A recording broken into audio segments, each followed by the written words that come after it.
Empathy helps protect yourself and others from emotional manipulation. That's a big one. In the final chapter of the book, The Art of Empathy, what did I call it?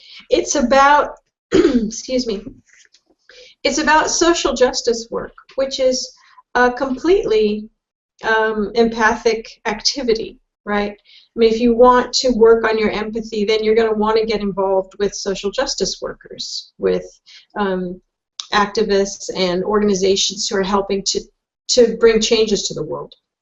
However, in that work, you will also be exposed to a lot of emotional manipulation.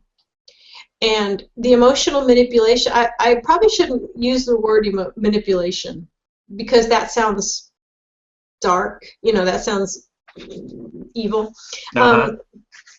But what's a better term for it then? Yeah, what would be better than manipulation? Let's see, emotional manipulation. We'll say manipulation for now. If something comes to mind. Yeah.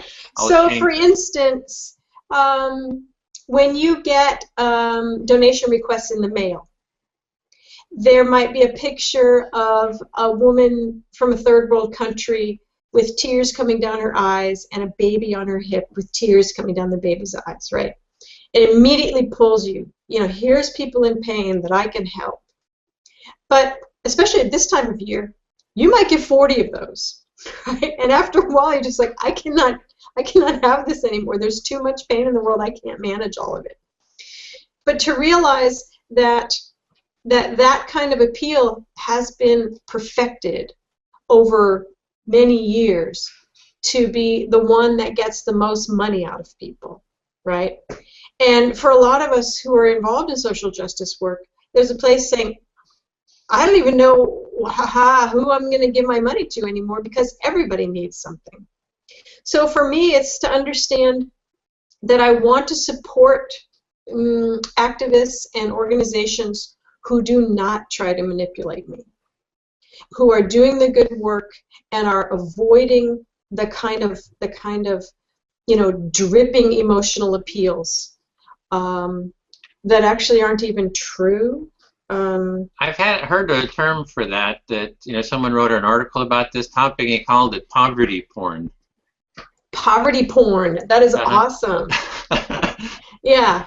I mean, I talked about the situation in Rwanda where there was just a horrendous genocide going on, and they had to create. There was a refugee camp, I think, in Tanzania, and they had to create a whole town within a couple of months because people were just pouring out of Rwanda because everyone was being killed. Well, not everyone. People in one tribe were being killed, and a lot of non-governmental organizations came and were trying to just set up a whole world for these refugees. And at the same time this was happening, there was a little white girl who fell into a well in Texas. Her name was Baby Jessica. And this was a 2 or 3 day ordeal, and she came out and she lived. She had been injured, but she lived. But hundreds of thousands of dollars poured in to this one little child, right? And hundreds of thousands of people were fleeing from, certain death.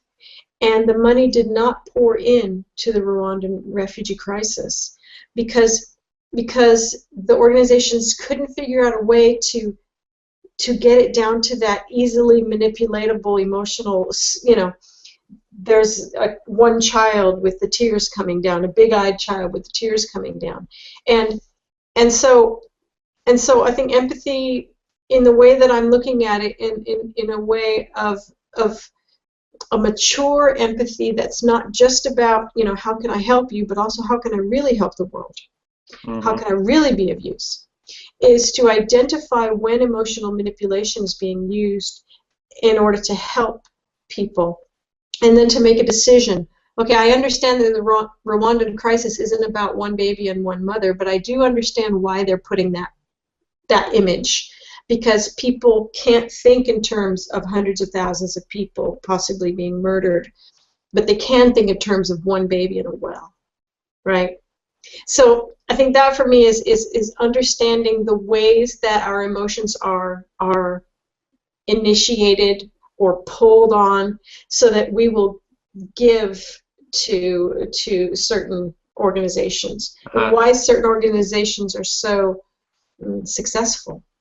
Just to look at the messages, and also to look at the messages in media, on the news, in ads. There's a new thing going on. You're online, so you know what it is, but it's called clickbait, which is they're getting ridiculous, but almost everything is clickbait now. It's like, you won't believe what this mother did to create, whatever, or this will make you cry, and you immediately click, right?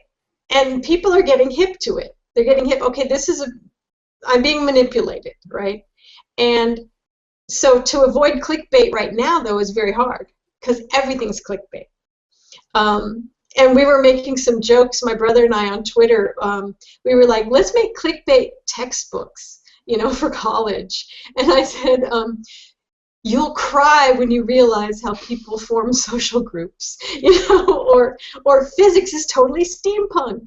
It's like everything is being, pulled down to the smallest image and the most clickbaitiest thing to manipulate people into doing what others want.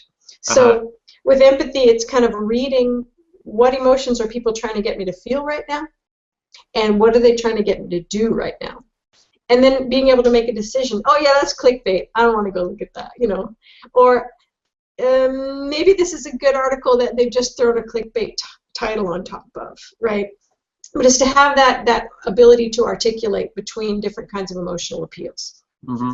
So yeah, so there's using empathy to kind of understand the world, and then so you can kind of make the decisions out of it. The way that I kind of look at it, and I think this goes kind of to the empaths too, the story, is that I want to approach it with an empathy in that, oh, I'm hearing you're wanting me to do this, kind of like the empathic reflective listening, which you didn't write about here. When she said you found your mother kind of was using it as kind of manipulation in herself that you could see through, which we could talk about. But it's to that there is to hear something and to let them know that you're hearing them is in itself a kind of a protection in and of itself. I see, in that to really acknowledge someone, they feel acknowledged, and then I don't know if this is making sense, but it's to somehow that's what I'm looking at how to do, in the sense that somebody's very angry, they're trying to manipulate me, or they're in their emotions and they're lashing out, that if I can hear them and empathize with them, and empathy doesn't mean that I'm necessarily going to take action or that I agree with them. It means that I acknowledge what it is that I'm hearing, and I might ask for even clarification. Am I hearing you, accurately? Is this what you're trying to say? So that I'm kind of looking at what's really behind what it is that they're saying. And it's a little bit harder to do in the media and so forth. There's not someone to really talk to there. Yeah. But I see that as kind of like a way that I'm kind of trying to be able to hear, to be present, not to put up walls, but to engage in a conversation, I guess, in a deepening conversation. Yeah, and I think with people, you definitely want to be able to do that. And with these large organizations who exist to sort of get money out of you, and they're doing other things as well, hopefully.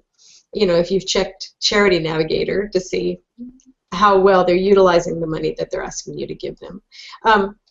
But yeah, I think especially at this time of year when everybody's trying to get end of year donations, you can get barraged. Yeah. It's overwhelming. With begging for money. And sometimes I'll go out shopping, and at the door of each store will be someone with a clipboard or a can out asking for money, and I get a little bit overwhelmed. So Yeah, it's too much. Yeah. So it's to be able to to make distinctions between requests that are valid and requests that are maybe not so valid.